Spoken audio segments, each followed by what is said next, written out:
অন্তত প্রধান উপদেষ্টার সাথে এই সংলাপের পরে বিচার সংস্কার এবং নির্বাচনের একটি নির্দিষ্ট রোডম্যাপ প্রকাশ করা হবে, কিন্তু সেটি করা হয়নি। বরং আমাদের মাননীয় প্রধান উপদেষ্টা তিনি বিদেশ সফরে গিয়ে তিনি বলেছেন যে বাংলাদেশে শুধুমাত্র একটি রাজনৈতিক দল ডিসেম্বরের মধ্যে ইলেকশন চায়। এখন কথা হলো যে কেন আসলে ডিসেম্বরের মধ্যে ইলেকশন চাওয়ার প্রসঙ্গ আসলো? সরকারের তরফ থেকে বলা হয়েছে যে নির্বাচন হয় ডিসেম্বরে বা জুনে করা হবে, 26 জুনে। যে কারণে দলগুলো মনে করেছে যে ডিসেম্বরের মধ্যে ইলেকশন হলেই বেটার। এই যে এখনকার যে আবহাওয়া আমরা সকলে দেখছি, বৃষ্টি বাদলা, জানুয়ারির পর থেকে যে ধরনের গরম, জুনে তো কালবৈশাখী ঝড় হবে, সেই বাস্তবতায় দলগুলো মনে করছে যে ডিসেম্বরের মধ্যে ইলেকশন হলে ভালো। এখন ডিসেম্বরের মধ্যে যদি সরকার ইলেকশন না করতে পারে, সেটিও তো আলোচনার ভিত্তিতে একটি সমাধানে পৌঁছাতে হবে। যদি সরকার কোনো সমাধান করতে চান না, এক ধরনের অন্ধকারের মধ্যে দলগুলোকে রেখে দিয়েছেন, যার ফলাফল আমরা লক্ষ্য করছি যে এক এক দলের এক এক ধরনের চাওয়া, গণভোটারের স্টেক হোল্ডার তাদের এক এক ধরনের চাওয়া, আর যে কারণে এখন জাতীয় ঐক্য সংহতি পুরোপুরি তছনছ হয়ে গেছে। এই যে আমাদের ভিতরে বিভেদ, এর দায়িত্ব সরকারকে নিতে হবে। সরকার দলগুলোকে একসাথে, দলগুলোর মধ্যে একতা ধরে রাখতে পারলো না, এটা কি সরকারের ব্যর্থতা না? আমরা সরকারকে বলবো যে এই ব্যর্থতা ঘুচিয়ে কিভাবে সমস্ত দলকে এক টেবিলে বসিয়ে আলোচনার ভিত্তিতে তাদের মধ্যে ন্যূনতম ঐক্যবোধ ধরে রাখা যায়, সেই উদ্যোগ আপনাদেরকে গ্রহণ করতে হবে। আমি বক্তব্য সংক্ষেপ করব। তার আগে যেটি বলতে চাই যে প্রধান উপদেষ্টা যে বললেন যে একটি দল ডিসেম্বর ইলেকশন চায়, এর পরবর্তীতে গণমাধ্যমের সংবাদ আপনারা দেখছেন, যুগান্তরে সংবাদ প্রকাশিত হয়েছে যে ডিসেম্বরের মধ্যে 52টি রাজনৈতিক দল ইলেকশন চায়। এমনকি সমকালে গতকালকের সংবাদ, সেখানে বলা হচ্ছে যে নিবন্ধিত 10টি রাজনৈতিক দল ডিসেম্বরের মধ্যে ইলেকশন চায়, এবং অন্য দলগুলো মোটামুটি আশপাশে জানুয়ারি বা ফেব্রুয়ারি শুরুতে ইলেকশন চায়। মোটামুটি ইলেকশনের ব্যাপারে হয়তো এক মাসের হেরফের রয়েছে, কিন্তু মোটামুটি সবাই ইলেকশনটা ডিসেম্বর বা জানুয়ারির মধ্যেই চায়। সরকার এই বিষয়ে আসলে স্পষ্ট করছে না।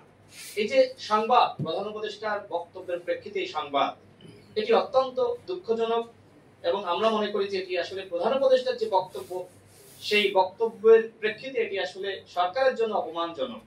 সুতরাং যারা উপদেষ্টা রয়েছেন তাদের উচিত প্রধান উপদেষ্টাকে সঠিক মেসেজটা দেওয়া, জনগণ কি চায়, দলগুলো কি চায়।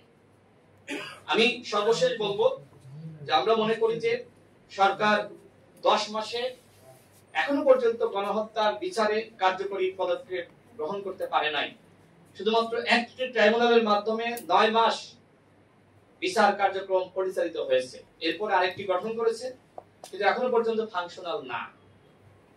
বিচার নিয়ে এই ধরনের গড়িমসি, এটি জনগণ কোনোভাবেই মানতে পারে না। আমরা শুরু থেকেই বলে আসছিলাম যে 10টি বা 5টি ট্রাইব্যুনাল গঠন করেন। দেখেন, শেখ পরিবারের একজনকেও সরকার ধরতে পারে নাই, একজনকেও না। তাহলে গণহত্যার বিচারটা কিভাবে করবে? হাসিনা আসলে আদৌ তাকে বাংলাদেশে ফিরিয়ে আনতে পারবে কিনা? সরকারের পক্ষ থেকে বলা হচ্ছে যে আসামি উপস্থিত থাকুক বা না থাকুক, গণহত্যার বিচারের রায় দিয়ে দিবে। এখন সরকারের কাছে যদি মনে হয় যে বিচার মানেই রায় দিয়ে দেওয়া, তাহলে তো আসলে হবে না। আমরা সরকারকে বলবো হাসিনাকে ফিরিয়ে আনার রোডম্যাপ প্রকাশ করেন, প্রয়োজনে আন্তর্জাতিক লবিং তদবির বাড়ান। হাসিনাকে যদি ফিরিয়ে এনে তার সর্বোচ্চ শাস্তি নিশ্চিত না করা যায়, তাহলে গণহত্যার বিচার নিয়ে প্রহসন করা হবে। একই সাথে ওবায়দুল কাদের সহ যারা পালিয়ে গেছে, এদেরকেও ফিরিয়ে আনার ব্যবস্থা করতে হবে। আমাদের স্বরাষ্ট্র উপদেষ্টা তিনি বলেছিলেন যে এই যে রাষ্ট্রপতি আব্দুল হামিদ পালিয়ে গেল, যদি তিনি যথাযথ তদন্ত এবং যারা এর সাথে জড়িত তাদের বিচারের মুখোমুখি না করতে পারেন, তিনি পদত্যাগ করবেন। এখনো পর্যন্ত তদন্ত হয়নি, কিভাবে তিনি দেশ ছাড়লেন আমরা কেউ জানি না। এইভাবে সরকারের পক্ষ থেকে আমার কাছে যেটি মনে হয় যে এই অপরাধীদেরকে, গণহত্যার যারা আসামি এদেরকে পালিয়ে যেতে সহযোগিতা করা হচ্ছে। সরকারকে বলবো, গণহত্যার বিচারে আপনাদের যথেষ্ট ঘাটতি রয়েছে, আপনাদের তৎপরতা নিয়ে সন্দেহ রয়েছে। আপনারা দ্রুত সময়ের মধ্যে নির্বাচন, বিচার এবং সংস্কারের রোডম্যাপ প্রকাশ করুন। আমরা প্রত্যেকটি দল সেটাই চাই। এবং গণসংহতি আন্দোলনের পক্ষ থেকে যে সংবিধান সংস্কার সভা নির্বাচনের কথা বলা হয়েছে, আমরা তো সবাই সংস্কার চাই। সংবিধানের সংস্কার ছাড়া নির্বাচন কেউ চায় না। সংবিধান যেভাবে হাসিনা বিতর্কিত করেছিল, সুতরাং গণসংহতি আন্দোলন যে প্রস্তাবনা রেখেছে সেটি অবশ্যই যৌক্তিক। সে বিষয়ে দলগুলোর সাথে আলাপ আলোচনার মাধ্যমে ঐক্যমতের ভিত্তিতে আমরা অগ্রসর হতে পারি। সর্বশেষ যেটি বলবো যে আমাদের ভিতরে অবশ্যই আমরা প্রত্যেকটা দল আলাদা এজেন্ডা রয়েছে, আলাদা কর্মসূচি রয়েছে। সুতরাং আপনি নতুন দল হন, পুরাতন দল হন বা যে দলই হন না কেন, অবশ্যই আপনাকে ঐক্যমতে আসতে হবে। দলগুলোর মধ্যে ন্যূনতম যে ঐক্যমত, সেটিকে চার্টার আকারে গ্রহণ করে, জাতীয় সনদ আকারে গ্রহণ করে আমাদের সামনের দিকে এগিয়ে যেতে হবে।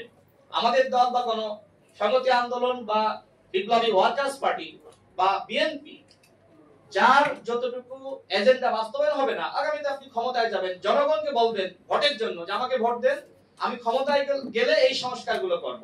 এর বাইরে তো অন্য কোনো উপায় নাই।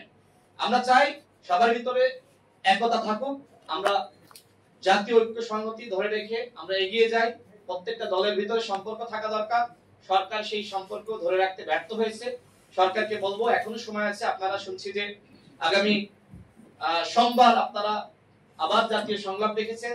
এই সংলাপ যেন আগের মতো শুধুমাত্র চা নাস্তা খাওয়ার সংলাপ না হয়। প্রত্যেকটা সংলাপ শেষেই একটি সিদ্ধান্ত জনগণকে জানাতে হবে। আমরা সেই সিদ্ধান্তের অপেক্ষায় যে কবে আপনারা বিচার সংস্কার এবং নির্বাচনের নির্দিষ্ট রোডম্যাপ ঘোষণা করবেন। সবাইকে ধন্যবাদ। আসসালামু আলাইকুম।